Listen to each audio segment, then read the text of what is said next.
Hello everyone, this is Nilesh Kumar Gupta and you are watching NG physics classes. पिछले time पे मैंने आप लोगों को यंग डबल स्लिट एक्सपेरिमेंट के बारे में बताया था। यंग डबल स्लिट एक्सपेरिमेंट में सेंटर पे हमेशा कौन सी फ्रिंज मिलती थी, उसके बाद alternate bright dark bright dark bright dark, ऐसा बताया था। दो लगातार ब्राइट फ्रिंजेस या दो लगातार डार्क फ्रिंजेस के बीच के डिस्टेंस को फ्रिंज विड्थ कहते हैं। इसे कौन से लेटर से डिनोट करते हैं? इसका फॉर्मूला क्या है? Beta is equal to D lambda upon 2d। बोले भैया बताया नहीं बताया?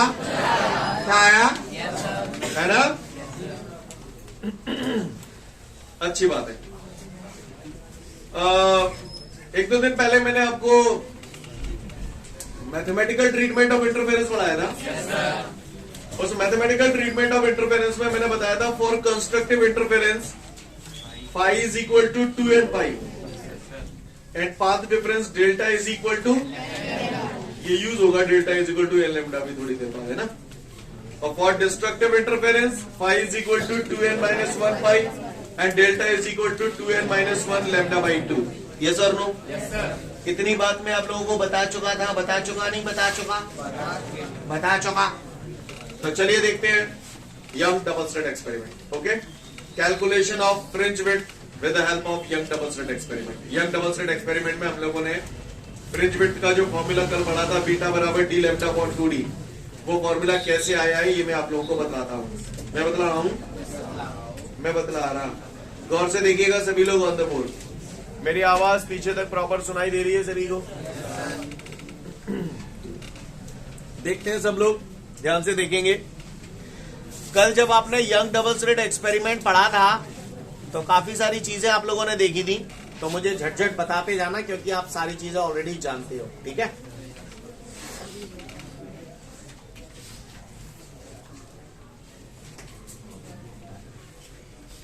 ये क्या रखा है यहाँ पे? हाँ, स्लिट तो ये है, स्लिट बोले तो नैरो होल, और यहाँ पर सोर्स ऑफ लाइट रखा है। क्लियर? कैसा लाइट सोर्स है? मोनोक्रोमेटिक लाइट सोर्स का मतलब क्या है? अच्छा,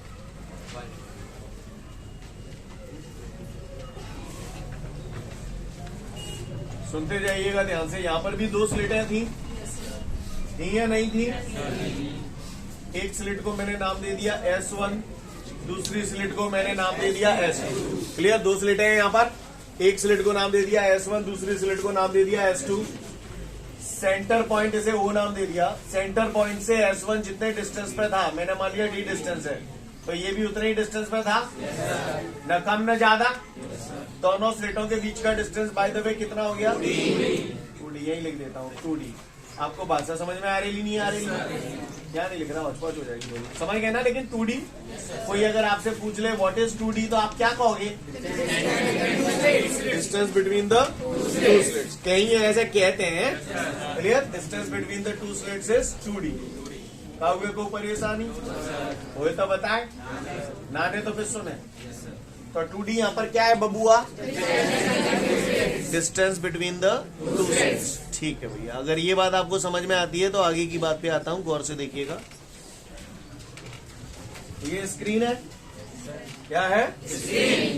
स्क्रीन का स्लिट से डिस्टेंस कैपिटल टी। आप महान हैं, आप धन्य बच्चे हैं।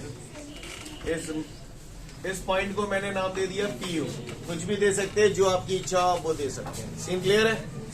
अब मैंने बताया कि स्लिट कितनी भी पतली से पतली लो तो भी काफी सारी रेज निकल जाती है, राइट। ये लाइट सोर्स रखा है, मोनोक्रोमेटिक लाइट सोर्स, तो यहाँ से ये लाइट वेव्स निकल रही हैं। यस और नो? फिगर देख के मुझे ये बताओ, S1 और S2 ये दोनों लेंथ बराबर है या अलग अलग है? बराबर है। सीन समझ में आ रहा है सभी को? ऑनलाइन वालों, मैंने अभी तक जो भी किया आपको प्रॉपर नजर आ रहा है बोर्ड पे? बोलो भैया, अच्छी बात है। अगर ये सारी कथा आपको क्लियर है तो फिर आगे बढ़ता हूँ, गौर से देखिएगा। यहाँ से काफी सारी रेस निकल ही जाती है, राइट, और निकल ही जाती है। तो कल मैंने यंग एक्सपेरिमेंट का पूरा ऑब्जर्वेशन आपको समझाया था। तो यहाँ पर क्या मिल रहा था आपको? इंटरफेरेंस पैटर्न ऑब्टेन हो रहा था, है ना। Bright dark bright dark bright dark, ऐसे तो हो रहा था नहीं हो रहा था? क्लियर? तो मैंने कल तो मैंने काफी सारी वेव्स बनाई थी, आज नहीं बना रहा हूं, आज केवल एक इंटरफेरेंस पैटर्न आपको दिखा रहा हूं, ठीक है। तो मान के चलिए एक वेव ये आई और एक वेव ये आई, ठीक है, और इस पी पॉइंट पे इंटरफेरेंस ऑब्टेन हो रहा है। सीन क्लियर है? नजर आ रही है आपको? नजर आ रही है, नहीं आ रही है? आ रही है तो आगे बता रही है। मैंने मान लिया यहां से यहां तक का डिस्टेंस y है, क्या मान लिया मैंने, ये डिस्टेंस y, ये मिड पॉइंट से सिंपल मैंने इसको मिलाया, मैंने मान लिया दिस एंगल इज थीटा। कितना एंगल है ये? फिगर देखिए और मुझे खुद बताइए, जो मैं बोल रहा हूं पहले वो देखिए। S1P लाइन दिख गई, फिर देखिए S2P लाइन दिख गई, दोनों लाइन बराबर है। अच्छा नहीं है बराबर? अच्छा कौन सी बड़ी है? S2P बड़ी, किससे बड़ी है? कितनी बड़ी है? थोड़ी बड़ी है, थोड़ी बड़ी है, क्लियर है? थोड़ी बड़ी है, तो वो थोड़ी बड़ी है, तो वो कितनी बड़ी है वो मैं आपको बताता हूं, तो ध्यान से देखिएगा। मैंने S1 पॉइंट से S2P जो लाइन है, जो S2P है उस पर एक परपेंडिकुलर ड्रॉ कर दिया, क्लियर? क्या ड्रॉ कर दिया?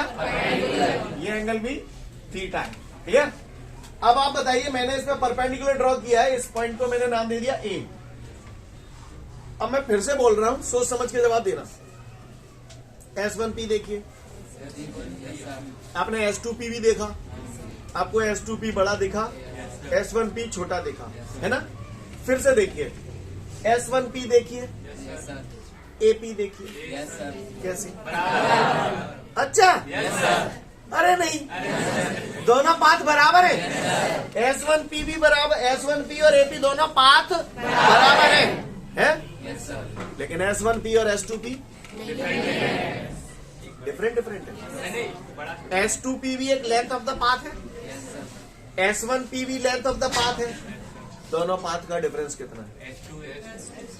सतुआ S2A नहीं है, मेरी बात समझ में? सही बोल रहा हूं ना? क्या है ये S2A? डिफरेंस S2A, कौन सा डिफरेंस? पाथ डिफरेंस, यानी S2A पाथ डिफरेंस है।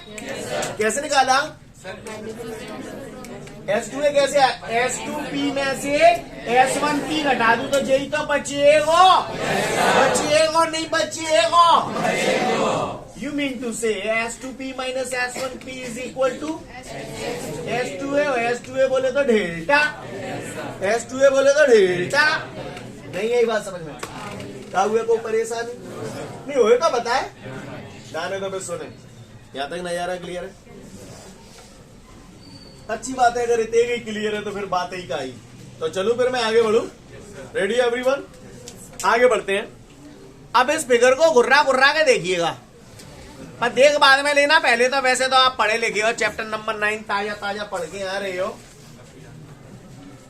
According to the figure, triangle POOP is similar to triangle S1S2A। Clear? पहले तो अपन देखते हैं ट्राइंगल, देखें पहले सिमिलर फेमिलर तो गई बाढ़ में, बाद में देखेंगे सिमिलर फेमिलर। POOP, POOP दिख गया ट्राइंगल? अगला ट्राइंगल है S1S2A, S1S2A दिख गया ट्राइंगल?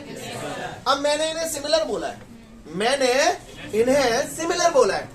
अब आप बताओ, मैं दो ट्राइंगल को सिमिलर ट्राइंगल कब बोल सकता हूं? जब उसके कोई दो लक्षण बराबर हो, या तो दो एंगल बराबर हो, या दो साइड बराबर हो। बोले भैया हो नहीं हो, तो जामे ऐसे कौन से दो लक्षण बराबर है? एंगल। पहले POOP देखते हैं, नजर बदल लो, क्लियर दिख गया? अब इस ट्राइंगल को घुर्रा घुर्रा के देखो, एक तो 90 और दूसरा थीटा, एक 90 एक थीटा है, दो एंगल होते हैं यहाँ POOP में। अब इधर आते हैं S1S2A, S1S2A, चूंकि ये वाली लाइन परपेंडिकुलर है तो 90 जो है वो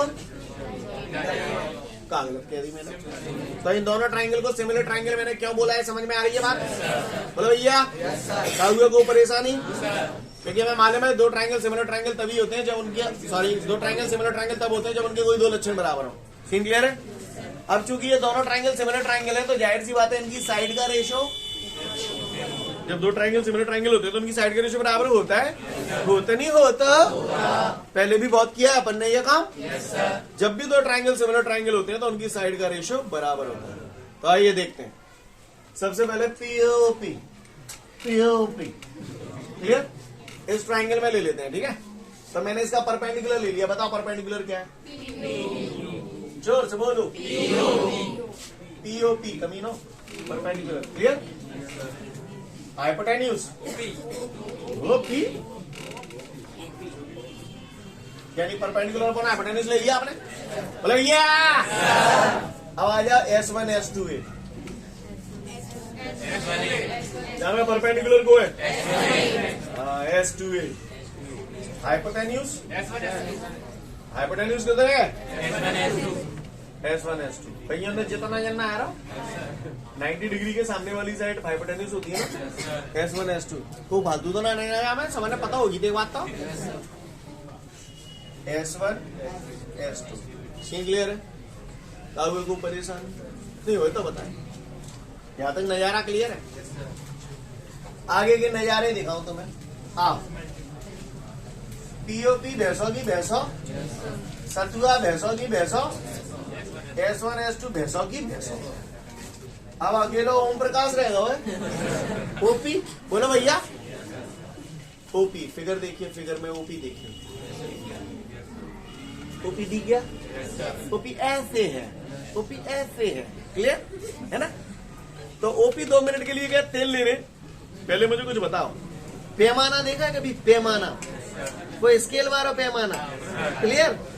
ओके, वो स्केल जो होती है, स्केल पे मैंने सुना है सेंटीमीटर्स बने होते हैं, 1 सेंटीमीटर 2 से 1 सेंटीमीटर तकरीबन इतना बड़ा होता है। और फिर बहु 1 सेंटीमीटर में 10 लाइनें बीच में खिंची होती है, यानी उसको 10 पार्ट में डिवाइड किया जाता है। तो उन 10 पार्टों में से जो एक पार्ट होता है वो 1 मिलीमीटर होता है। इसीलिए बोलते हैं 1 सेंटीमीटर में कितने मिलीमीटर? 10 मिलीमीटर। तो सोचो 1 मिलीमीटर कितना चुनचुनिया सा होता है। सुन लो लल्ला, ये दोनों स्लिटें हैं ना, इन दोनों स्लिटों के बीच का जो डिस्टेंस होता है वो मिलीमीटर से भी।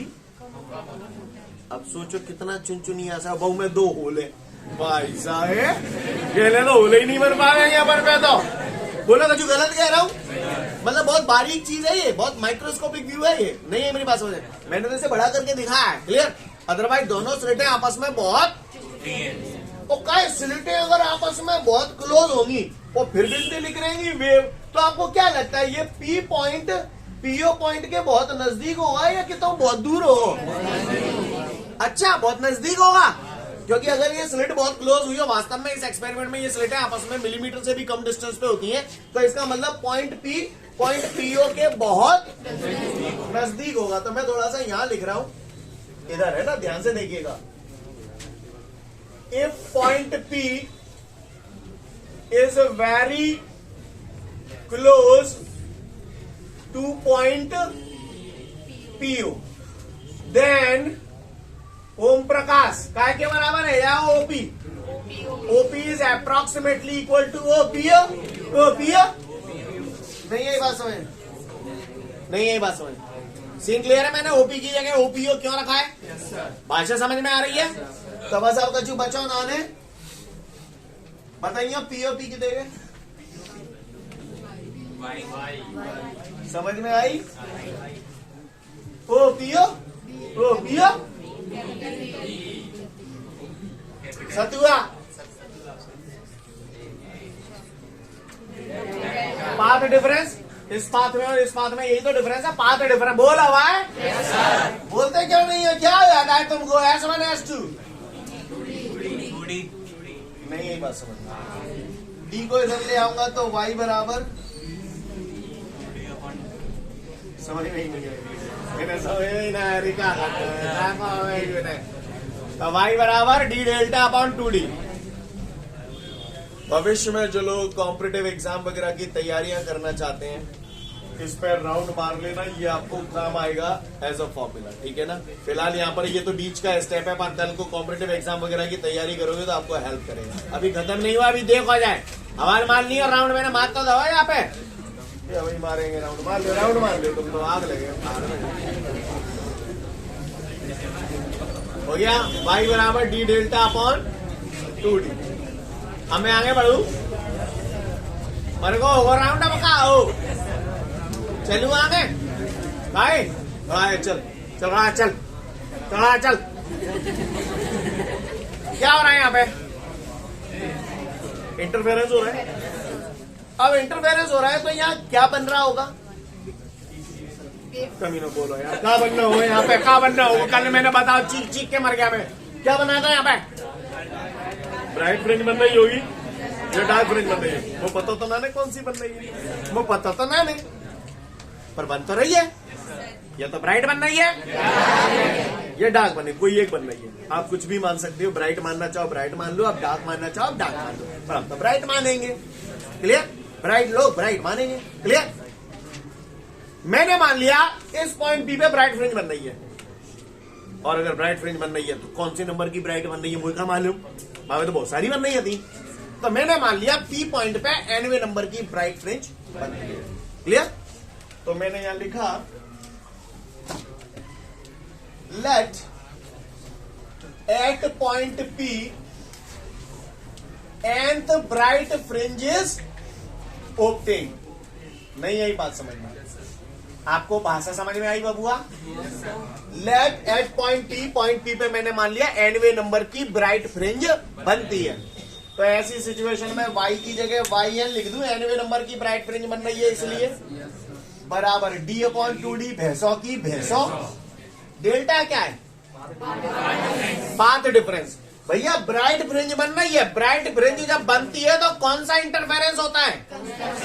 और कंस्ट्रक्टिव इंटरफेरेंस होगा तो पाथ डिफरेंस कितना होगा? n lambda. नहीं यही बात समझ में? n lambda. तो nth ब्राइट फ्रिंज के लिए yn बराबर ये हो गया। अगली ब्राइट फ्रिंज n+1 भी होगी। तो for next bright fringe I can write yn+1 is equal to d, n की जगह n+1 lambda upon 2d। I hope you understand. Clear? पहली ब्राइट ये आ गई, दूसरी ब्राइट यानी nवी ब्राइट ये आ गई, उसके बाद अगली ब्राइट n+1 भी होगी। अब मैं फ्रिंज वेट निकालनी है, मैं क्या करता हूं? बीटा बराबर आगे कमीनों औकात में आ गए तो कल का सीन याद आ रहा है? फ्रिंज वेट बीटा बराबर yn+1 माइनस yn। नहीं आई मेरी बात समझ में? बीटा बराबर yn+1 कितने गए? dn+1 lambda upon 2d। yn कितना है? dn lambda upon 2d। Step clear है भैया यहां तक सभी को? आगे को परेशानी? आगे बढ़ जाऊं? बताओ दोगुन में कॉमन का आ रहा है? जोर से बोलो। D lambda upon 2d। Bracket में क्या बची जाएगा? n+1 minus n। न बता रहे? क्लियर? तो केवल 1 बचा, 1 का multiply D lambda upon 2d से करूंगा तो क्या आ जाएगा यहाँ पर? तो बीटा बराबर क्या ही है? ला रे D lambda upon 2d। This is the relation for the fringe width. कर पाएंगे नहीं कर पाएंगे? कर पाएंगे? फटाफट देख लें इसे। आगे बढ़ते हैं। तो मैं उम्मीद करता हूं सभी को फ्रिंज विड्थ का ये फॉर्मूला समझ में आ गया होगा। बीटा बराबर D lambda upon 2d। Clear है?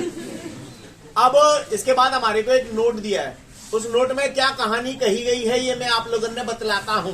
मैं बतला हूं क्या हो रहा है? ये इंटरफेरेंस हो रहा है।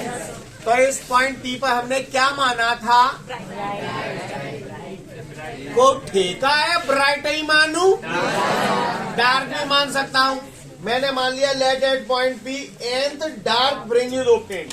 अगर ऐसा लिखूंगा तो ये स्टेप यहां पर क्या हो जाएगा? y की जगह yn बराबर डी डेल्टा। अच्छा d अपॉन 2d तो मैंने पैसों की पैसा बनता हूं। डेल्टा पाथ डिफरेंस होता है। और मैंने भैया देखो डार्क फ्रिंज मानूंगा तो डिस्ट्रक्टिव इंटरफेरेंस होगा। डिस्ट्रक्टिव इंटरफेरेंस के लिए पाथ डिफरेंस हम लोगों ने पढ़ा था 2n-1 लैम्डा बाई 2। समझ में आई बात? ये एनवी डार्क फ्रिंज है। फिर अगली डार्क फ्रिंज n+1 भी होगी तो उसके लिए यहाँ पे n की जगह n+1 आ जाएगा। और फिर वही बीटा निकालना है तो बीटा बराबर yn+1 माइनस y। उससे भी फॉर्मूला वही आएगा जो इनसे आया है। नहीं यही बात समझ? देखो अब आप नोट समझ जाओगे पूरा। देखो खुद ही समझो, खुद ही लपको। वेल इसके बाद हमारे को फैक्टर अफेक्टिंग में ऑलरेडी करा चुका हूं आपको। इसके बाद कुछ एक नोट दिए हैं, नोट हम लोग थोड़ी देर बाद देखेंगे, लेकिन नोटों के जस्ट बाद कुछ एक न्यूमेरिकल्स दिए हुए हैं, राइट गाइस। तो चलिए पहले वो न्यूमेरिकल्स देखते हैं। लिसन एवरीवन, तो इसके बाद हमारे को जो न्यूमेरिकल दिया गया है मुझसे कह रहा है calculate the distance between the slits. तो बता डिस्टेंस बिटवीन द स्लिट्स क्या होता है? 2D। तो इसका मतलब हमें क्या कैलकुलेट करना है? 2D। वो तो यो कह रहा हूं पट्टा, the distance between the slits and the screen is 1.0 metre, capital D. और कह रहा है यंग डबल स्लिट एक्सपेरिमेंट में जो लाइट यूज की जा रही है ना, जो लाइट यूज की जा रही है ना, वो 6000 एंगस्ट्रॉम की लाइट है। तो जाकर मतलब कहा दे दो पट्टन ने, लैम्डा वेवलेंथ। आप महान है। एंगस्ट्रॉम कितना होता है? हाँ, जिसको नहीं मालूम वो पता होना चाहिए, एक एंगस्ट्रॉम बराबर होता है 10 to the power -10 मीटर। समझ गए? अब वो कह रहा है जब इस यंग डबल स्लिट एक्सपेरिमेंट को कर रहे हैं ना, तो हमें 2.0 मिलीमीटर की फ्रिंज विड्थ मिल रही है। तो ये 2.0 मिलीमीटर हमको क्या दिया है? बीटा। फ्रिंज विड्थ को बीटा से डिनोट करते नहीं करते? डेसिमल के बाद 0 का कोई महत्व नहीं होता। ऐसा डायलॉग सुना होगा आपने, 2 भैंसों की भैंसों मिली। 6 नहीं, -3, 10 की पावर -3। जाने कहा गांधी चले आते हैं भगवान के नाम। क्लियर है? तो मिली की जगह मैंने लिख दिया 10 की power -3। I hope you understand, you better understand. अब मुझे निकालना 2D निकालना। मैंने बचपन में सुनी बीटा बराबर D lambda upon 2D। 2D को इधर ले आऊंगा तो बीटा नीचे आ जाओ। आया नहीं आया? अब तक कर लो। 2D निकालने के लिए आपको डी चाहिए, लैम्डा चाहिए, बीटा चाहिए। D 0, lambda 0, beta 0। आया नहीं आया? आंसर बोले। 0.3 into 10 to the power -3 metre. Got it guys? Listen everyone, यहाँ पर एक बात आपको पॉइंट आउट करना चाहता हूँ। आपने देखा होगा ये बड़ा सरल सा न्यूमेरिकल है, पर प्राण निकल जाते हैं यहाँ में लोगों के ज्यादा एक्साइटेड है जाते, ज्यादा फंसे जाते पागल से भी, और ज्यादा फंसे जाते तो जोश जोश में मेरा अरे फॉर्मूला भी याद है, ये सब हाल बदल आ गए, खड़ा भी चलते हैं और फिर बाकी बार 2 को डिवाइड हो जाते थे। समझ गए ना? तो डी निकाल देते हैं, तब मीना 2D निकालनी है। क्लियर? शुरू में होते बार टाइम पे तो डिवाइड सब है जाते हैं, ऐसा करते हैं लोग, इसलिए बोल रहा हूँ। क्लियर? सवाल था तो सरल, पर निपटा गया आपको। हाँ, अक्सर सरल चीजें बड़ी घातक होती हैं। सही बोल रहा हूँ? जो बिल्कुल सीधा सच्चा दिखाई दे तो समझ ले समझते ज्यादा कपटी वही है। सही बता रहा हूँ आपको। हाँ, ज्यादा अच्छे बहुत खतरनाक होते हैं। चुपचाप डाल लो ये सवाल है, आगे बढ़ते हैं। इसके बाद हमारे सामू अगला सवाल है। अगले सवाल में मुझसे कह रहा है कि मैं यंग डबल स्लिट एक्सपेरिमेंट में 6000 एंगस्ट्रॉम की लाइट यूज करता हूँ। 6000 एंगस्ट्रॉम की लाइट यूज कर रहा हूँ, यानी क्या दिया है ये? लैम्डा। तो वो कह रहा है 6000 एंगस्ट्रॉम की लाइट यूज करता हूँ तो फ्रिंज विड्थ 2 मिलीमीटर की मिलती है। अब वो कह रहा है अगर 4800 एंगस्ट्रॉम की लाइट यूज करूं, क्या दे रहा है? तो वो कह रहा है अगर 4800 एंगस्ट्रॉम की लाइट यूज करूं तो फ्रिंज विड्थ कितनी होगी? क्या जाना चाहता है? बीटा। 2 कंडीशन दी है। वो ये कह रहा है कि अगर 6000 एंगस्ट्रॉम की लाइट यूज कर रहा हूं तो फ्रिंज विड्थ कितनी मिल रही है? ये फर्स्ट सिचुएशन है। तो फर्स्ट सिचुएशन है तो 1 लगा दूं। अब वो कह रहा है जाकी बजाय अगर 4800 एंगस्ट्रॉम की लाइट यूज करूं तो फ्रिंज विड्थ कितनी मिलेगी? Got the question everyone? पहले तो हम थोड़ा ओरल खेलते हैं, ठीक है? हाँ। मैंने बचपन में ये सुना था फ्रिंज विड्थ का फॉर्मूला होता है बीटा बराबर D lambda upon 2D। Beta बराबर क्या फॉर्मूला होता है? D lambda upon 2D। Scene clear है? काउगे को परेशानी? तो अगर मुझे को ये बात पता है तो ये पीरियड सेट खड़े हो जाओ। लैम्डा का है यहाँ पे, व्हाट इज लैम्डा? बोलते क्या है इसको? हाँ, खड़े हो जाओ। अगर वेवलेंथ ऑफ द लाइट बढ़ जाएगी तो फ्रिंज विड्थ, बाकी के लोग मुंह बंद रखे, भगवान ने एक ही दवा है ना, ये 2 है। है? अगर वेवलेंथ बढ़ जाएगी तो फ्रिंज विड्थ बढ़ जाएगी है? सुर में है, थोड़ा सुर में है। आया 2D का जिसकी भी आवाज आ गई अगल बगल वाले तोड़ फेंक दूंगा, पहले ही बोल रहा हूँ। 2D स्लिट 1 स्लिट 2 और D व्हाट इज D? नाम क्या है? आगे पिताजी क्या करते हैं? बैच के बाद मिलके जाइए वो से बैठ आओ। यहां तक क्लियर है सभी को? Fringe width is directly proportional to lambda. Yes sir. Lambda wavelength of the light. मैंने फैक्टर ऑफ एक्टिंग बताए थे उस टाइम, मैंने बताया था if wavelength of the light increases fringe width decreases scene clear है? Yes sir. बता wavelength क्या हो रही है? पहले 6000 थी, बाद में 4800 एंगस्ट्रॉम की लाइट डाल रहा है, यानी वेवलेंथ डिक्रीज हो रही है। वेवलेंथ डिक्रीज हो रही है तो फ्रिंज विड्थ डिक्रीज होगी। तो इसका मतलब मेरा जो आंसर आने वाला है वो 2 मिलीमीटर से कम आएगा। मेरा जो आंसर आएगा वो 2 मिलीमीटर से कम आएगा। अगर मान के चलो ओटी दिए 4 ऑप्शन दिए, 4 में से 3 ऑप्शन ऐसे हैं जो 2 मिलीमीटर से ऊपर है और एक नीचे है, तो मुझे सॉल्व करने की भी जरूरत नहीं है, वही लगा दूंगा। समझ गया ना? कॉन्सेप्चुअल भी निपट जाते हैं। पर खैर जो भी है, तो ये फॉर्मूला मुझसे चीख के कह रहा है beta proportional to lambda. Yes और नो? क्योंकि मुझे बीटा और लैम्डा से ही लेना देना है, बाकी की किसी चीज का कोई रोल नहीं है। तो बीटा को अगर मैंने लिखा बीटा 1 अपॉन बीटा 2, इस टाइप के तो अपन बहुत सवाल कर चुके हैं। लैम्डा 1 अपॉन लैम्डा 2, बीटा 1 हमारा हो गया 2 मिलीमीटर। मैंने चेंज नहीं किया तो मेरा आंसर भी मिलीमीटर में ही आ जाएगा। बीटा 2 मुझे निकालना है। क्लियर? लैम्डा 1 6000 एंगस्ट्रॉम, लैम्डा 2 ये मैंने चेंज इसलिए नहीं किया क्योंकि एंगस्ट्रॉम से एंगस्ट्रॉम कट गए। अगर आप कर भी देते तो एंगस्ट्रॉम की जगह यहाँ भी 10 की पावर -10 आ जाता है, यहाँ भी 10 की पावर -10 आ जाता, तो भी कट जाता। 2 0 से 2 0 कैंसिल हो गए। 12 5 से 60, 12 4 से 48। सही आ रहा हूं मैं? अगर कोई परेशानी, क्रॉस मल्टीप्लाई कर दिया मैंने तो ये हो जाएगा 5 beta 2 is equal to 8 mm। बात समझ में आ रही है सभी को? किसी को कोई परेशानी? आगे बढ़ जाऊं। 5 1 5, 5 1 5 बचे 3, 5 6 30। सीन क्लियर है सभी को? तो बीटा 2 बराबर आपका आ गया 1.6 millimetre. I hope you understand guys. Do you understand that? You better understand. तो मैं उम्मीद करता हूं सभी ने सवाल नोट कर लिया होगा। इन सवालों से जस्ट पहले कुछ एक नोट थे जो हम लोगों ने अभी ड्रॉप किए थे, तो उन नोटों को हम लोग 1 बाय 1 देखेंगे। यहां तक आपको यंग डबल स्लिट एक्सपेरिमेंट पूरा क्लियर है? अब आप गौर से देखिएगा सभी लोग, ध्यान से please, this is my request to you. अभी अभी हमने फ्रिंज विड्थ का फॉर्मूला पढ़ा, बीटा बराबर डी लैम्डा अपॉन 2D पढ़ा। और जब मैंने ये डेरिवेशन बताया था तो बीच में मैंने आपको बोला था भैया ये फॉर्मूला जो है ना, ये जो लिखा है y बराबर डी डेल्टा अपॉन 2D, ये कॉम्पिटिटिव एग्जाम वगैरह में काफी काम आता है और काम आता है। क्लियर? अगर मैं चाहूं कंस्ट्रक्टिव इंटरफेरेंस मानूंगा तो डेल्टा की जगह n लैम्डा भी लिख दूंगा। बोला भैया? तो y प्रोपोर्शनल टू लैम्डा। बोला भैया?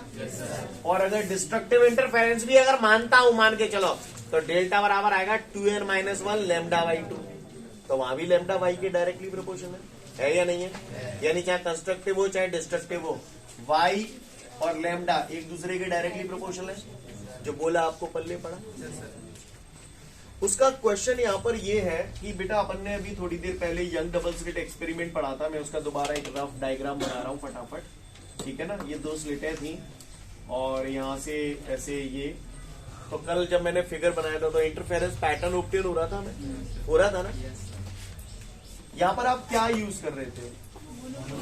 मोनोक्रोमेटिक लाइट सोर्स यूज कर रहे थे, एक ही कलर की लाइट यूज कर रहे थे। सही बोल रहा हूँ? अब वो ये कह रहा है कि यार अगर मैं मोनोक्रोमेटिक लाइट यूज न करते हुए व्हाइट लाइट यूज करूं, व्हाइट लाइट, तो white light is the combination of 7 colour. लेकिन इंटरफेरेंस का जो पैटर्न होता है वो सेम कलर की लाइट के बीच में होता है।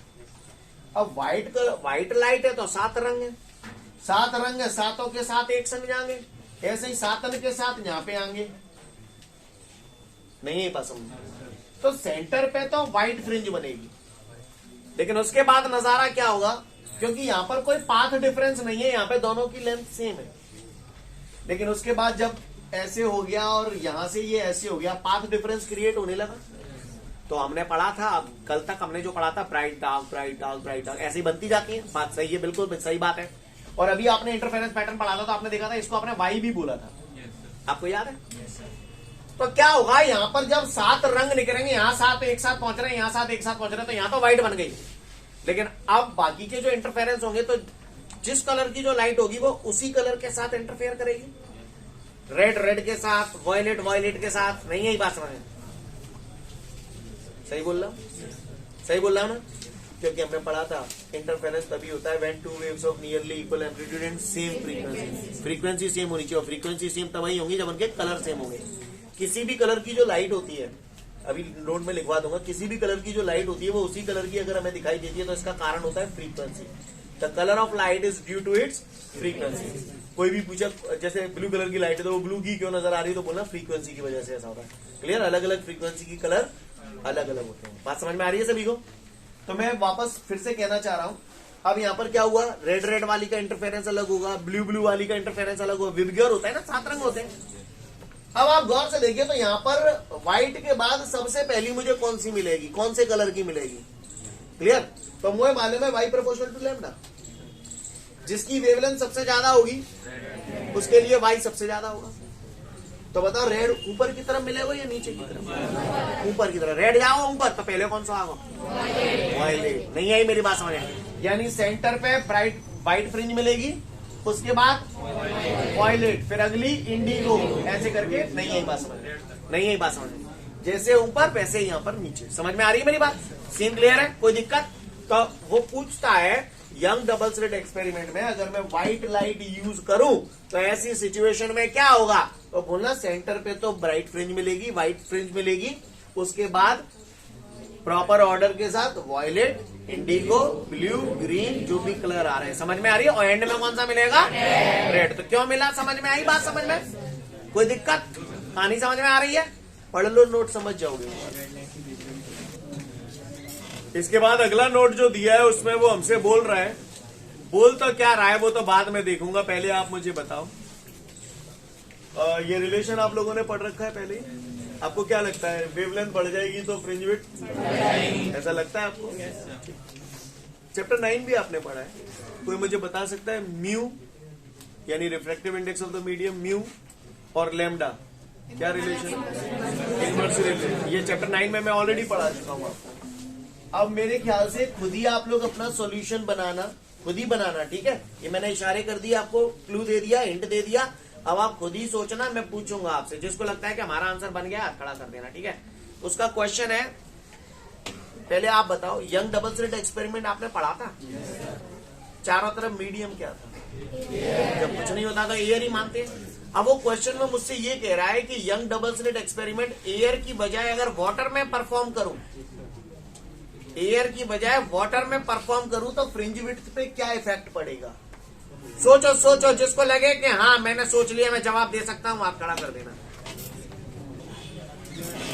तो इस बच्चे ने अभी सही आंसर दिया। लिसन एवरीवन, उसने बोला एयर की बजाय वाटर में अगर मैंने एक्सपेरिमेंट किया, एयर की बजाय अगर वाटर में एक्सपेरिमेंट किया तो एयर से वाटर में जाने पर रिफ्रैक्टिव इंडेक्स बढ़ जाता है।